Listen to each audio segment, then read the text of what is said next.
Good afternoon. It's a real pleasure to be here. What I want to try to do is take you through, a little bit of the strategy and what we do at Ben & Jerry's, so you give you some context. And then hopefully if I do that really fast, you'll have time to ask all the questions that you're actually wondering about. So I'm going to try to skip some of the examples, etc. Now, Nick, I always say Nick made an enormous impact on me because he really consciously connected me with my purpose as a leader. And leading from a set of purpose and principles is so much more powerful than what you do before. But I always also say that, Nick ruined my career. Because, I was doing fine. I was going along, jumping these ladders, and now I'm stuck. What do I do now?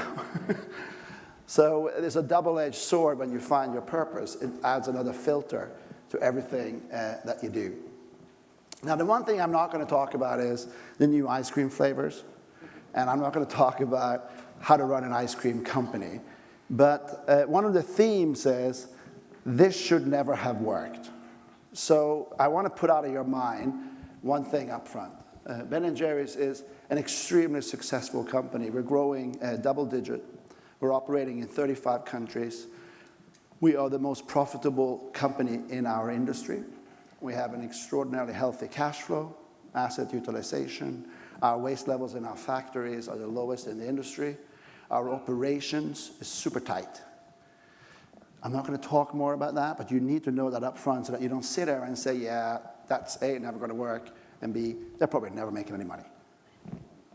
So, on that happy note, let's get in there. So I am not Ben, and I'm not Jerry. Got to get that out of the way right up front. Everybody wonders, what are the boys up to? Well, the boys have no role at the company. They're not even at the board of the company. They are employed by the company, and they have the most awesome job in the world, because it is to be Ben and to be Jerry. That's a really good gig if you can get it. They're good friends. We talk a lot, but they're really, really not engaged operationally in any formal way, even on policy. They're not on the board. So my job, when I came to Ben & Jerry's 6.5 years ago, was not to invent the model, but it was to scale the model. Actually, my brief was to re-radicalize Ben & Jerry's, which was sort of interesting, and I'll take you through that journey. The company was founded in 1978. In about the mid-'80s, late 80s, they wrote this mission statement.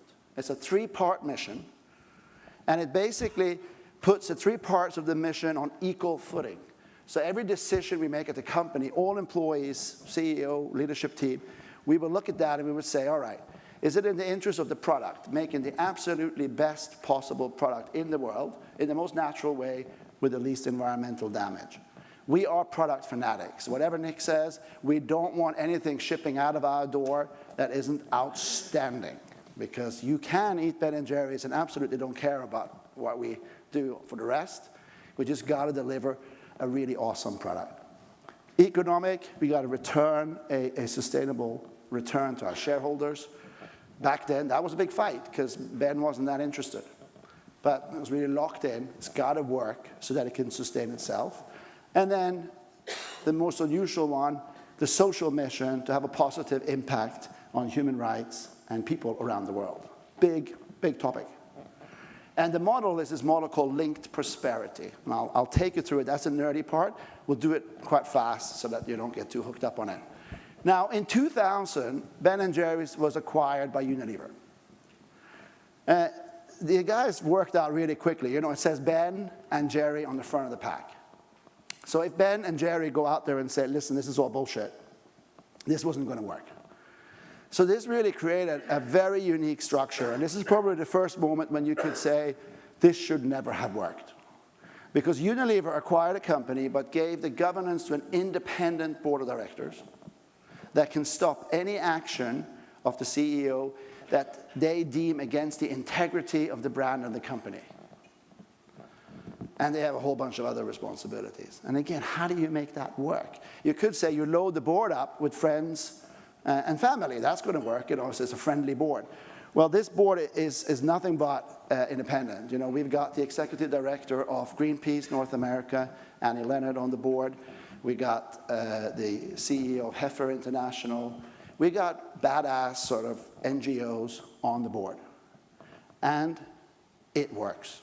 It works extremely well because we bring into the company the tension that exists out there, and we're able to tackle it in the boardroom and actually devise the policies together. We also have B Corp and a bunch of other things. So that's how it works. So Unilever owns the business, has full legal responsibility, but the independent board of directors sets the policies around the social mission and can basically judge all the execution that we're doing it with integrity. Our model is this linked prosperity model. This is a nerdy slide that I use with the students. But it's basically a sort of a circular economy with one little twist on it. And it's basically, the biggest bill at Ben & Jerry's is our raw material purchases. So we try to make every single raw material purchase an investment in that community. The objective is, those hundreds of millions that we spend, can we create prosperity in those communities through those purchases? And then comes in with our ingredient suppliers. We have ingredient suppliers like Greyston Bakery, which is a very unique social enterprise. But again, we work with our suppliers to create the maximum impact in and around those communities. Into manufacturing, you go around the classic circle here, but then you're coming into the part where we interface with the consumer when you're buying the ice cream. We, of course, do what we call marketing. And our sense of marketing, and some of this you could say is really clever, but actually it wasn't. We were there, and then the world caught up with us, and we just happened to be at the right place at the right time. But our version of marketing was to create authentic experiences and connections with our fans. It was born in a scoop shop where you could hand a cone over and you could tell the story of the product. So when the world went digital, this was really perfect for us, because this was how we wanted. We wanted to have a personal relationship with our fan base. But then we also wanted to care about what the fans care about. We wouldn't just want to say, look, buy a Ben & Jerry's and help a cocoa farmer in Africa. No, we wanted also to engage with what was happening in New York City, in Chicago and LA, where we were selling our products. So that's where you go from marketing to activism. And I'll talk more about that. But through that model, we believe we can scale, and the more time we go around that, the more we can create a living wage and a dignified life for all the people in our supply chain. Are we there yet? Absolutely not. But the more times we go around, and with digital, we're able to really scale this at a way we've never been able to do it before. We have two big platforms. And we'll talk a lot about storytelling. And I think a lot of work is being done on storytelling. Our philosophy is about story living. So we have the two big platforms. One is climate. We call it climate justice, because the people that are first affected by climate change are usually the people that have the least. And then we have social and economic equity. And if we're going to link it to the confidence and humility, when you dive in as a white CEO into these topics, it's a humbling journey. And every time you learn something new, you learn something more. It's a never-ending story. And basically the way it works is we have two big platforms. We have the local on-ramps, which are the issues that are happening around the world in those communities, and how they then link to our platforms. And that drives the activity programs in each country. And then right in the middle, we got the walk the talk program. So that is 4 big scale programs, which is about creating that low carbon value chain. It's about creating an equitable value chain where people are treated fairly and are fairly paid. It's about dairy, because we're a dairy company. So dairy is not the most environmentally friendly ingredient in the world and has a lot of challenges. So we've really got to deep dive into that. And it's about the fair trade enterprise model. So 4 big programs: walk the talk, act the way you talk. 2 big platforms for activism. And the whole company lives in this world. This isn't me, a CEO out there, It isn't Ben, it isn't Jerry, it isn't the board. It's about living in this world, being in this world, understanding it, and being able to act on it. We're not consumer-driven. So we don't go out there and say, what do people care about? And then we're going to address it. We're actually values-led, so we say, what do we care about? How do we address it? And do you want to join us? Now, it's all really heavy-duty stuff, but our way of approaching all of this is very lighthearted.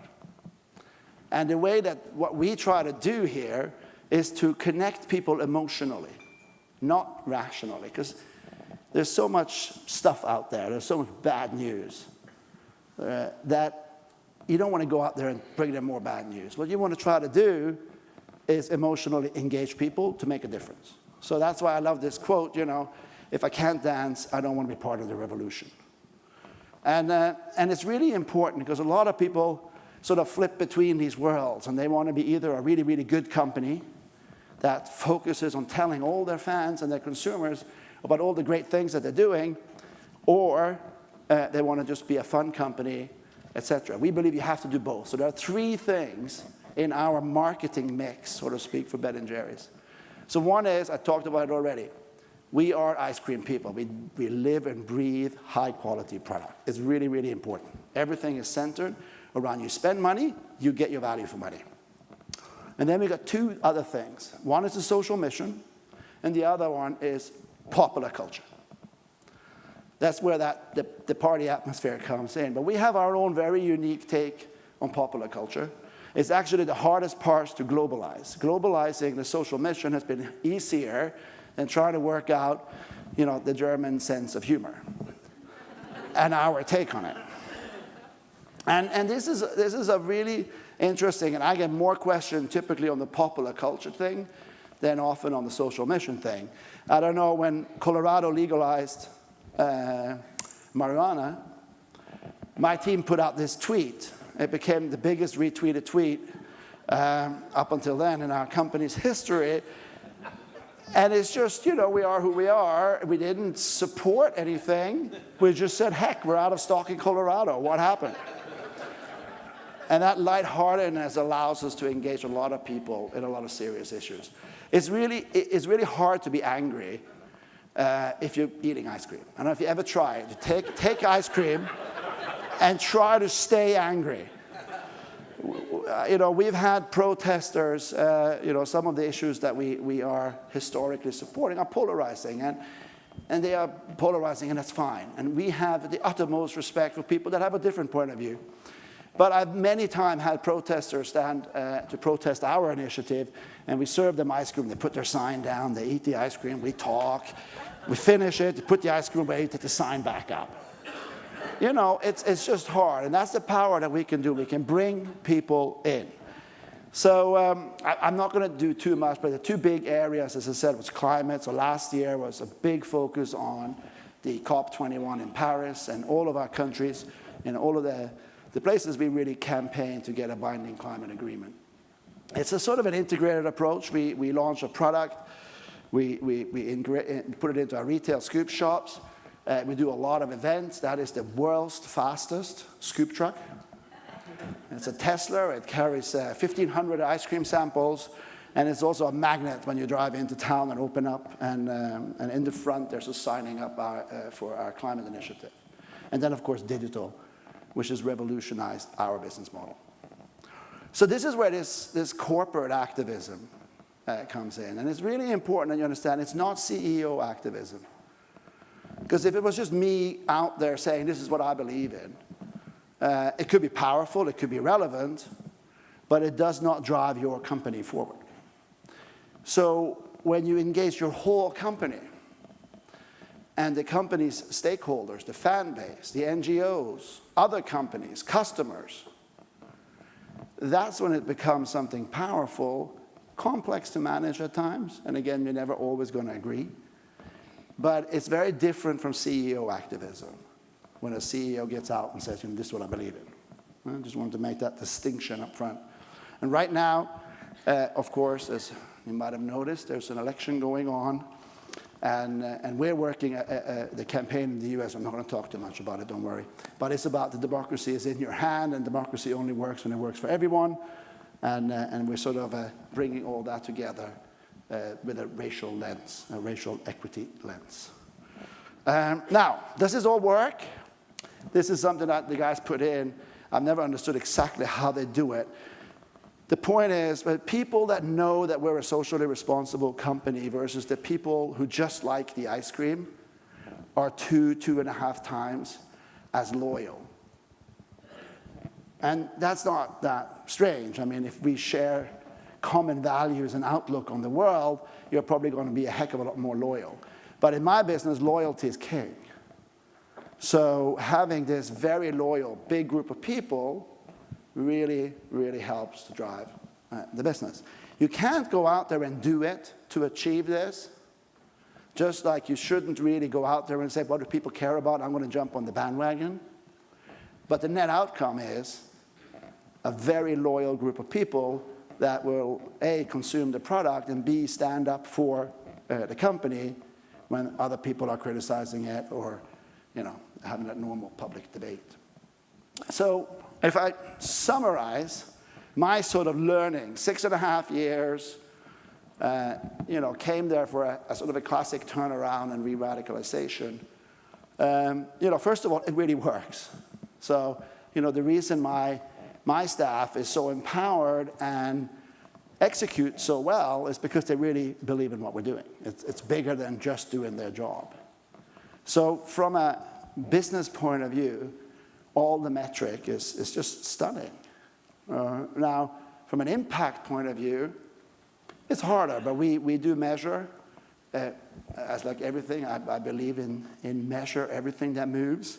So for example, I'm audited by 2 different auditors on our social impact. We have a metric, and my variable pay target is based on that metric. So can I increase the social impact of the company ahead of sales, which turned out to be hard when you're growing 10, 12%. So the other part, of course, is walk the talk, but don't be perfect. People are so obsessed about being either intellectually perfect or being able to defend every single position before they take any action. Our philosophy is act now, think later a little bit. But the right answer is here. Let's walk. And then as we're walking in the right direction, we'll work out more of the details. We have a tax on an internal fee on carbon that we redeploy back into creating that low carbon economy. Equity and inclusion. If you think climate is a humbling experience, unraveling structural racism and inequality has been enormously emotionally impactful on me personally and on our teams. But it's really hard to preach about diverse teams are the most successful teams at the company, but we're not going to get engaged externally. That's just for us, So this opening up has really empowered our teams again to take the next step and change our recruitment policies, how we look at all of these things. It's been an incredible journey. And I'm convinced that's linked to high-performance teams. And then the last part, is sort of the big picture, is everybody wants the credit, everybody wants to do their own thing. We really believe in scaling across movements. So create a movement, be part of something bigger. Be humble about it, play your role, don't overstate your role, and don't look for credit. It's amazing what you can do if you're not worrying about who's going to get the credit. So on a sort of a personal leadership level, for me, and these were just not in any particular order, but purpose-led, nobody wants to work for a shitty company anymore. Why would you? You want to work for a company that aligns with your values. And that allows to connect across the company, and it allows you to attract the absolute best talent. I talked about this. We in the business world, we do love our metric. We do love to think it's all very fact-based. You got to really think emotional about this. You really got to connect people and get them connected emotionally to the issues, or you will not get them in. Failure. Failure is biggest obstacle to progress is this fear of failure. We have a flavor graveyard at Ben & Jerry's, and people are really proud, of the biggest flops that they've launched. And we write poetry about, we put it on a real gravestone, and we literally have a physical place. We also have an online version that has more failures in it than we could actually bury. But it's really important because it basically says, you got to celebrate failure, because if you're not failing, you're not trying fast enough. And I think that's culturally been a big learning for me coming from an organization where failure was not treated in that way. Transparency is the other part that was huge change for me coming from the normal corporate world to Ben & Jerry's. We sell a product that's full of fat and sugar. It's really not good for you. I mean, it really isn't. So external transparency is really important for me because at the end of the day, this is something you can choose and opt into. And we're very clear, we're not hidden sugars. This is not like you think you're doing something and then you're doing something else. This is a very conscious and very clear decision. Get a lot of questions around obesity. Unfortunately, obesity and Ben & Jerry's are not very highly connected because our consumers can afford organic salad and all the other wonderful things that goes with a balanced diet, and hence they indulge, but they also balance out their diet. It's more of an income barrier than a conscious dietary barrier. But transparency is critical. We publish our audits with our failures, very clear. Again, share it. People can contribute. So that's really one of the key pillars. And the last one is really around this. A lot of companies that I visit and try to help in any way I can talk about these great values that they have inside the company. And I'm sort of like, well, that's great, but you got to do something with them. So people can't guess that you've got great values unless you live the values and you express the values. And then you will create that magnet. And again, it didn't come intuitively to me when I had my first board discussions on this. It sort of felt like politics, because you're acting on a set of values. But nobody cares about the hidden values. They need to see who you are as a company, as an organization, and you got to live those values. So that's it. In this sort of bottom-up revolution, you can't control the digital environment. You can't control social media. For brands, 70% of what's being said about your brand or your business is being said by somebody else, not you. So this is truly a bottom-up revolution where both your staff and your external stakeholders will engage with your business in one way or the other. And more times you will find that you've got a 28-year-old tweeting for your company, and what he says is what your company stands for. So you better make sure that he stands for what you stand for and that he knows what he's doing. It's a bottom-up revolution. So from that point of view, I think bringing this together, my last thing is lead with courage. I've gone into some situations in the last 5 years where I really thought, well, even my mother said, God, what are you doing? And I said, what could possibly go wrong? So, when you lead from your heart and from doing the right thing, even when you don't get it right, it's amazing how little bad things happen. So, thank you very much.